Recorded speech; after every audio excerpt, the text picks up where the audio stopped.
Ternyata bukan manusia, melainkan wewe gombel.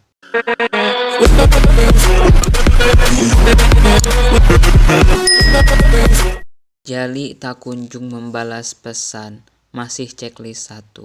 Ditelepon juga tidak diangkatnya. Itu anak tidur atau pura-pura mati.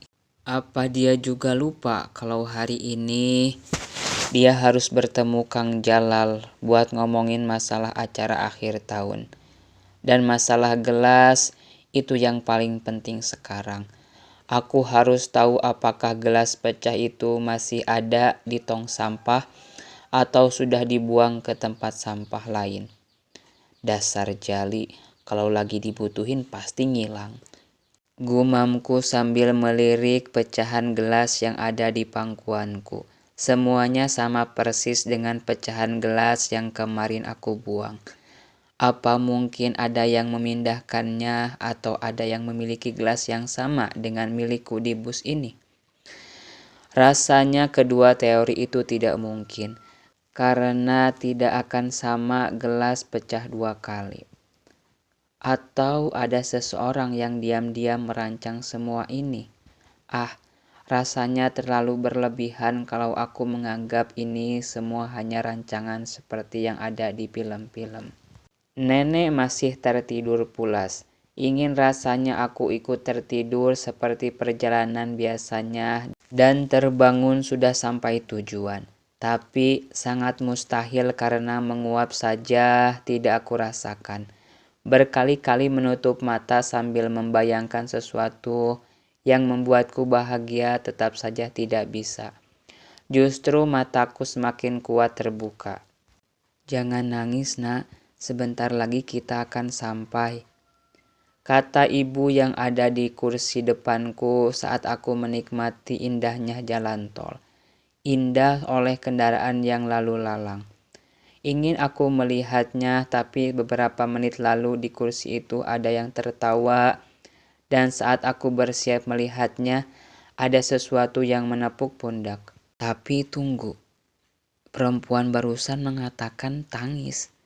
Tapi aku tidak mendengar tangisan anak kecil. Aku memberanikan diri untuk melihatnya. Dua rasa penasaranku memaksanya. Pertama, karena tadi ada banyak anak kecil yang tertawa, dan sekarang aku penasaran dengan apa yang terjadi dengan perkataan ibunya yang menyuruh anaknya untuk tidak menangis.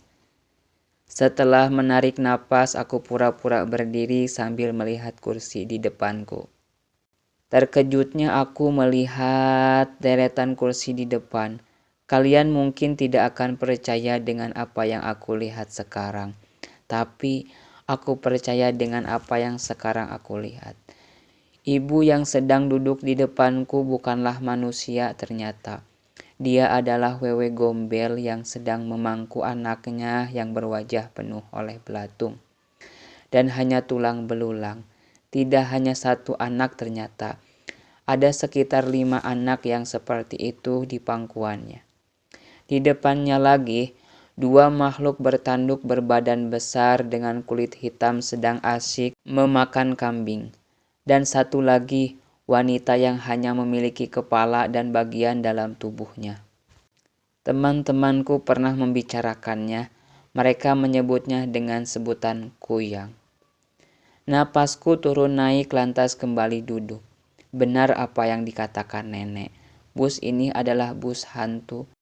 Aku tidak tahu siapa yang manusia sekarang, karena hanya beberapa saja yang belum aku lihat perwujudan aslinya, yaitu perempuan muda yang sedang mendengarkan musik dan 2 pemuda di kursi paling belakang, dan 4 atau 5 orang yang duduk di belakang kursiku.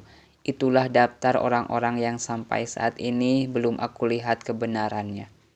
Dan satu lagi, nenek di sampingku. Sudah aku bilang, kau jangan melihatnya. Suara nenek mengagetkanku. Beliau sudah terbangun dan sedang menatapku dengan tatapan seorang yang kecewa. Kapan nenek ngomong begitu? Tadi, waktu kau ingin melihat ada yang tertawa, akulah yang menepuk pundakmu. Maksudku, aku menyuruh seseorang. Siapa? Tanyaku. Cucuku. Cucunya nenek. Berarti hantu. Karena katanya cucunya sudah meninggal. Itu membuatku menelan ludah yang sudah terkumpul cukup banyak di mulut. Hantu dong, Nek. Nenek hanya nyengir. Tenang, cucuku tidak jahat. Dia akan membantu kita keluar dari bus ini. Kita hanya menunggu sampai di terminal saja. Kenapa tidak sekarang saja, Nek?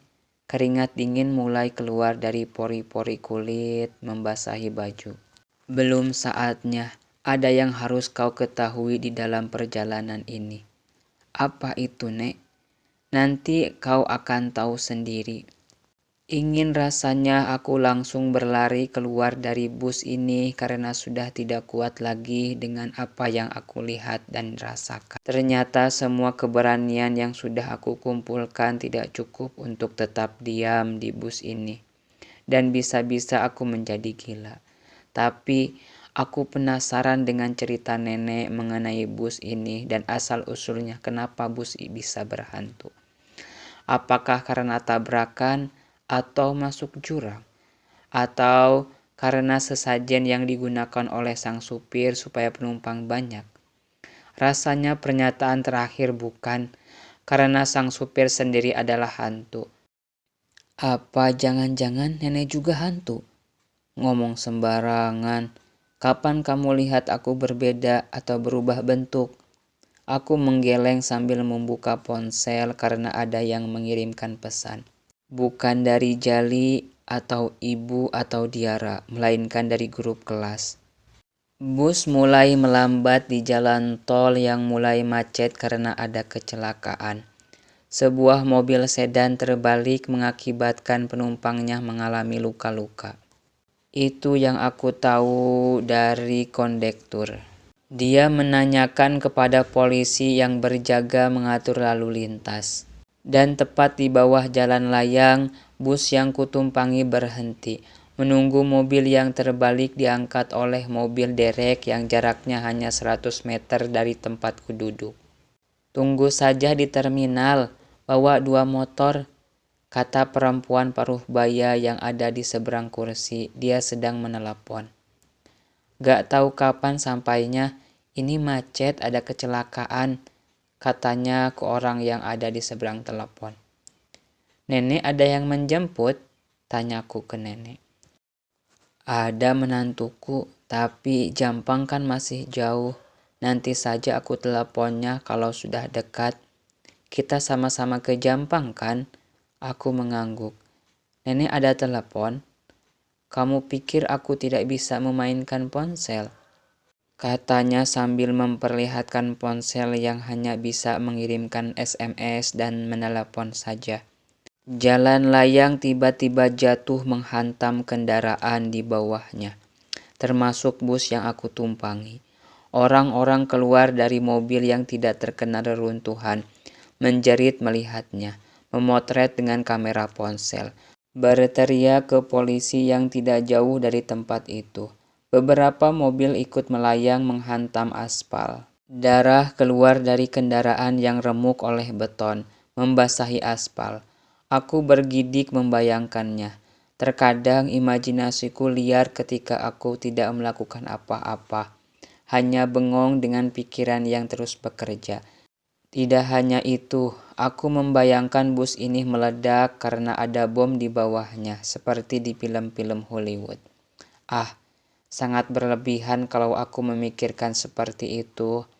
Tapi semuanya bisa terjadi karena tidak ada yang mustahil di dunia ini.